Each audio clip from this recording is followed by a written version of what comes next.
Um, well, good afternoon, everyone, or good morning, depending where you're located now. My name is Ariana Torres, and I'm an ag economist, as Dr. Betty was telling you before. I'm a marketing specialist in the Department of Horticulture, as well as in the Department of Agricultural Economics. And I've been working for the past 4 years on a series of curricula to train business owners and growers on social media best practices. So for this specific event, I think it brings to our attention that social media is very relevant, especially if you want to sell, if you're open for business, or if you're starting a business, you want to tell your customers or potential customers that you're open. And social media is probably one of the best tools that you can use right now. So this presentation is is actually compressing a lot of information, but the last slide, which I will send the presentations via email to the team, so they distribute to the participants or the attendees. The last slide has a series of webinars, a series of slides and recordings on how to go from best practices to social media 101 to automating your social media. So right now I'm just gonna focus on COVID-19, as I said, COVID-19 edition. Let me see how this works. Okay. So, unfortunately, I can't see your faces, so I don't know who is my audience and what kind of businesses are you involved. But when you usually talk face to face, I'm asking you, what are you doing? Um, so I'm gonna assume right now that you're either selling at a farmer's market, or you're planning on selling at a farmer's market, or you're selling directly to the end user or consumer. And I think I wanted to show a couple of headlines and articles about why right now small farms, small businesses, and those targeting local sales are actually have a big opportunity to deliver produce, foods, processed foods to their consumers. I think being local, a local business has more flexibility to change rapidly their business model and their logistics, whether or not a bigger corporation, that's harder for them.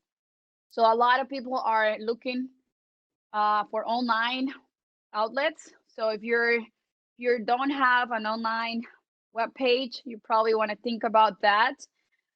Or if you don't have a social media account, you probably this is your opportunity, because people are spending so much time on their phones, tablets, and computers.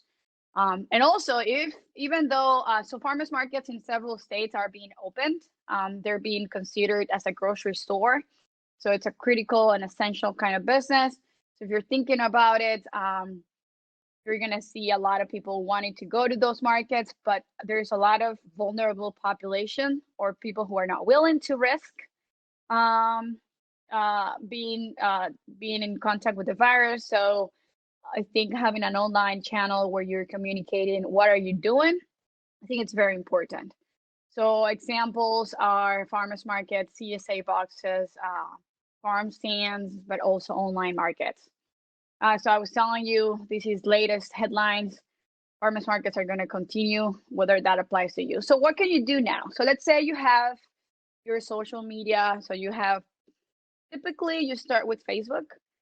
Again, if you want to know how to do the Facebook in a better way, go to my webinars. I provide that website at the end of this presentation. But what you want to do is Facebook. You need to communicate, communicate, and communicate. That's what you need to do. That's why your social media is so important. Online has been considered the safest option, and if you're willing and able to do delivery, you're probably are tapping into new markets and new niche markets right now that I think for the next few months they're going to be stable. And I think actually, when I think in the medium term, I think people are going to be more you willing to do online shopping. What do you want to use for your social media? There are For social media, you want to look into keywords that you include in your posts. I usually tell you your post should be fun, short, but they should have keywords that tailor or overlap the values of your consumers. So right now, what the keywords are: local, safe, and nutritious. And I think if you're local, you have a really good advantage right now because there's a likely that it's less risk of food contamination if you follow the CDC guidelines. Um, so you need to highlight what is important about your business through those online channels. So consistent branding, you need to make sure that your logos, your mission, your vision, your names, your URLs, your usernames are consistent throughout every social media platform. So Facebook, Instagram, if you're using LinkedIn, or if you're using YouTube, they should all have the same logo, the same address.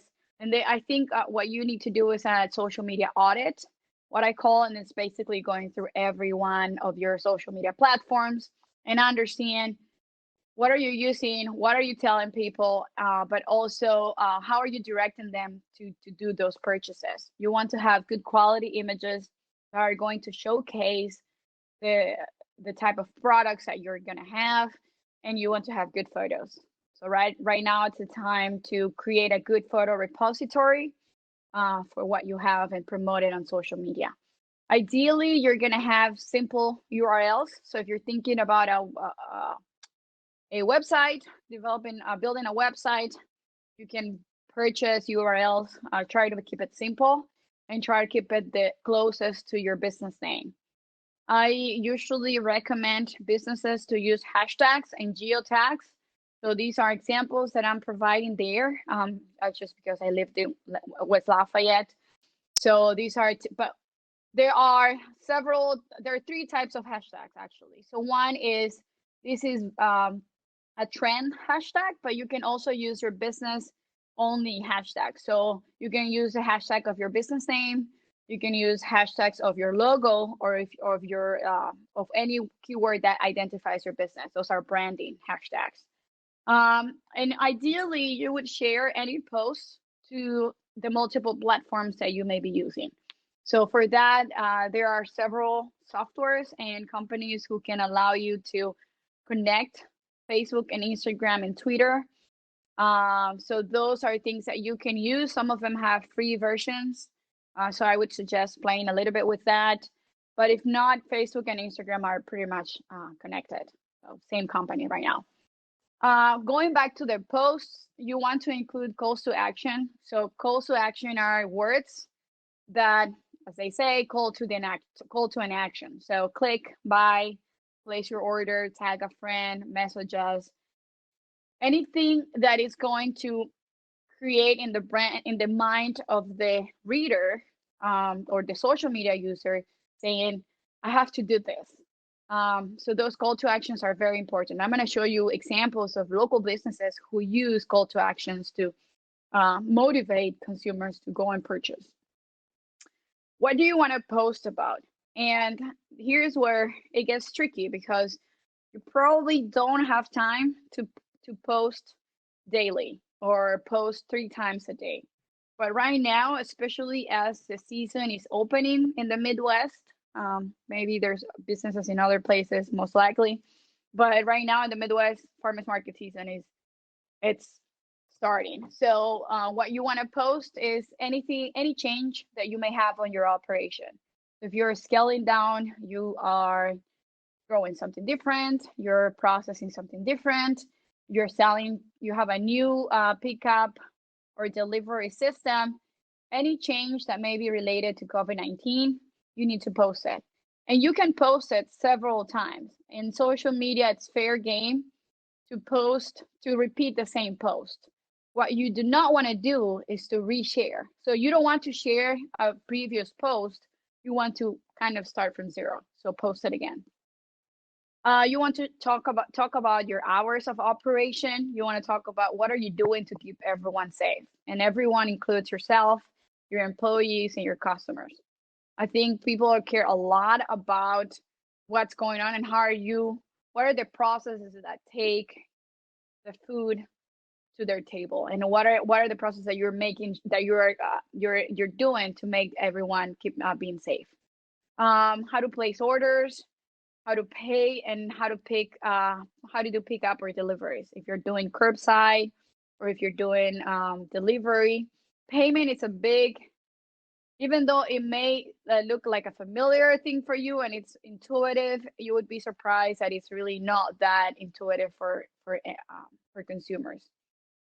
Um, so I'm gonna talk about other strategies. You'll want to keep up with customers' relationships. You're probably busier right now because of CDC guidelines. Every process takes longer and takes more people, and you probably have fewer employees if you have employees.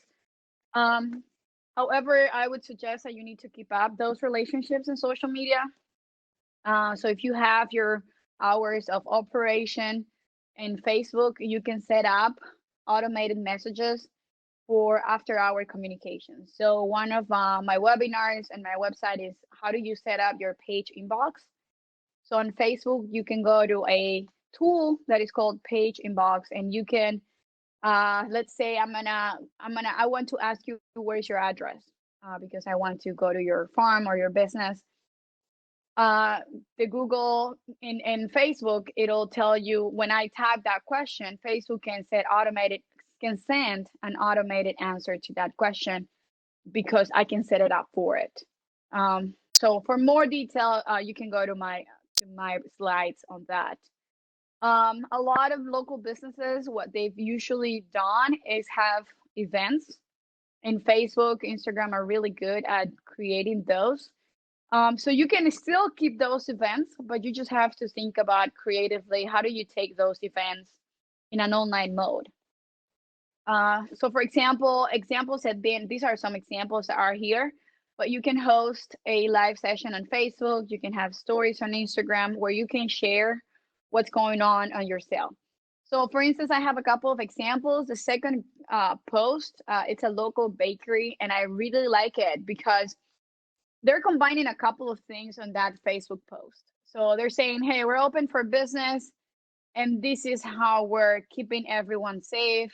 This is what it looked coming to our business.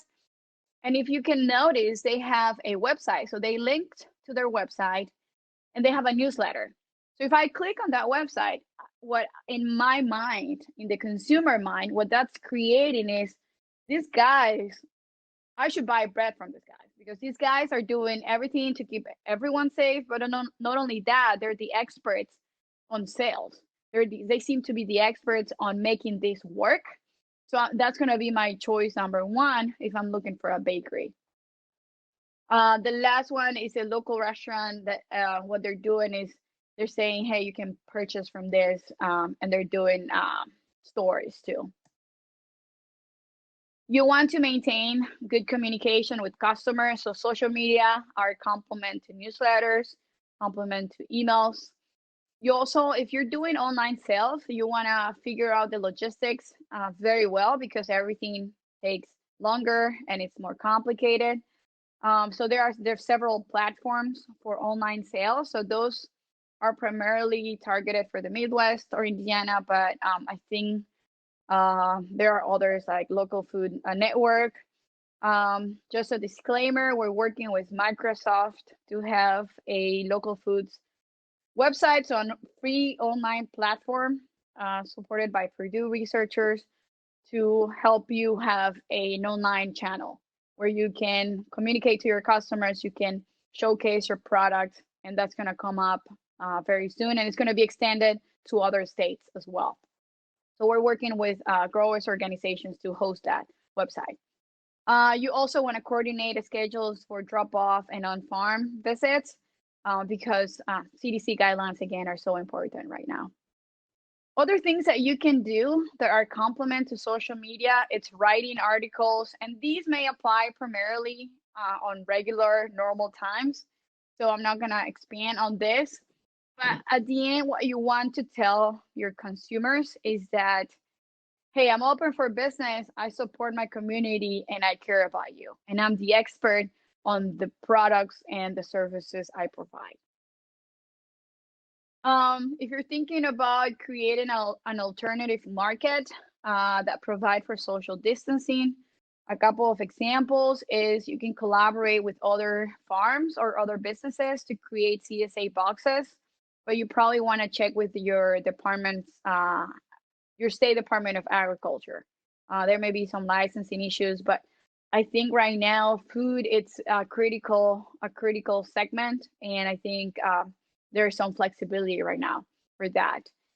You want to establish relationships with community partners, so Extension Services is a good partner, but also your local health department. And if you're planning to attend a farmers market, you do want to have extra supplies on hand. So a lot of signage on that enforce CDC guidelines. You might want to think farmers markets have hand washing stations, but you probably want to have some hand sanitizer. And it's very important. You may not think about it. How do you stack your boxes? So let's say you want to reduce the number of hands that are passing on boxes. If you're doing home delivery, and all of these are social media posts. So I'm giving you examples of what you can do, but also these are posts that you can use for your social media. You can talk about your routing app or your routing schedules, and you can use an app to minimize distance and maximize the time that you have. So I'm going to finish with couple of things that are happening right now as COVID-19 strategies, because this is part of what I do for my job is can we support small businesses? And you probably are very much aware that on Monday, the PPP program was expanded and the SBA website collapsed. So I think right now it's working, but that's one strategy. This is an article written by the Purdue Institute for Family Business, and I'm just providing what they wrote, but I'm at the end of these slides, you're going to have a link to access that article. There are also some loan emergency advances, some loan pilot program. There's a website for the SBA. And I just want to, the take-home message right now is, again, communication. I am the kind of person that I need a stepwise kind of process. So I'm looking into what do I have to do. So step one is there an app? Is there a website? Should I drive by? Because I probably don't want to get exposed, but you want to tell your customers how to reach out to you. So I really like this post on how do I buy from you? Step 1, 2, and 3. Also, if you're sold out, it's very important to say that. You don't want your customers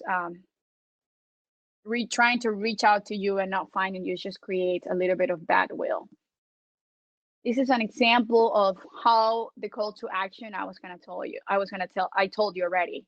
So the last sentence of that post is call in today. That's a call to action that says to me, hey, I may not be looking for pansies, which is in the photo, but these guys are open, they're local, and they're operating, and there are different ways I can buy from them. I'm gonna check it out.